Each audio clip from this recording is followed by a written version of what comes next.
किया है इन्होंने। जब कोरोना नहीं रोक पा रहे तो मुसलमानों को खड़ा कर, कभी कम्युनिस्ट खड़ा कर देते हैं, कभी नक्सलाइट को खड़ा कर देते हैं।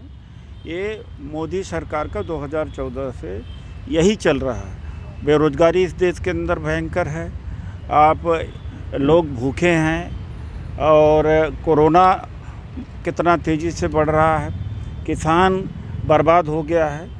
सबका काट ये 4 मुसलमान को पकड़ के या 2-4 संगठन पकड़ करके हिंदू मुसलमान करते आ रहे हैं। इसको भी करने की कोशिश कर रहे हैं लेकिन हो नहीं पाएगा। ये वास्तव में ये घटना सही है।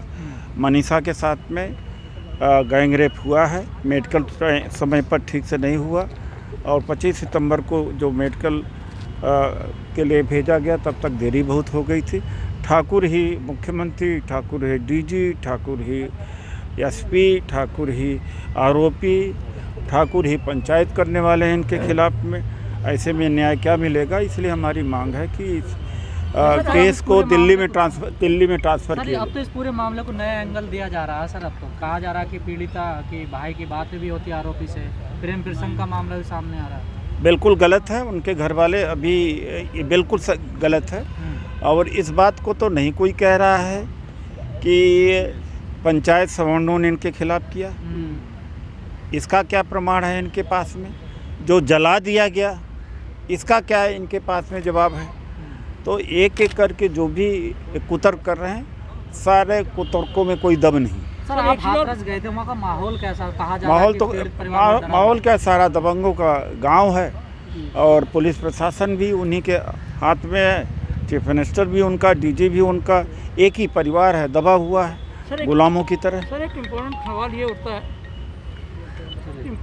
उठता है कि एक ही जगह जैसी घटना जो है 3-4 स्टेट के अंदर हुई है, तो सब लोग नहीं फर्क है कैसे आपका? नहीं, एक फ़र्क है। उसको जिस तरह से जला दिया गया है और जिस तरह से 10 दिन तक उसको अटेंड नहीं किया गया है, ऐसा कहीं और नहीं मिलता है। अब पेट्रोल घर के सामने, घर के लोगों के सामने आप डेड बॉडी को पेट्रोल से जला दो, ऐसा किसी पे नहीं हुआ।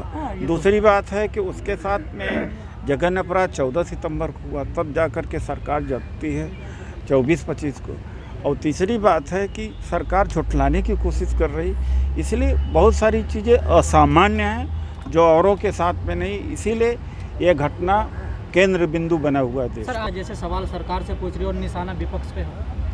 मीडिया तो शुरू में है, करती रहती है। अब 8000 करोड़ का हवाई जहाज़ मोदी जी ने खरीदा है, उसका सवाल नहीं किया। 500 रुपये का जो गद्दा है, ट्रैक्टर पर गद्दा है, उसको मीडिया पूछती है। 8000 करोड़ आप जानते हैं किसी भी एक छोटे मोटे राज्य का बजट होता है। और पुरानी जहाज़ जो हैं पूरा अच्छी हैं, दूसरे प्राइम मिनिस्टर भी इस्तेमाल करते रहते हैं। तो ये 8000 करोड़ की बात नहीं पूछेंगे, 500 की बात पूछेंगे राहुल गांधी। चलिए, थैंक यू।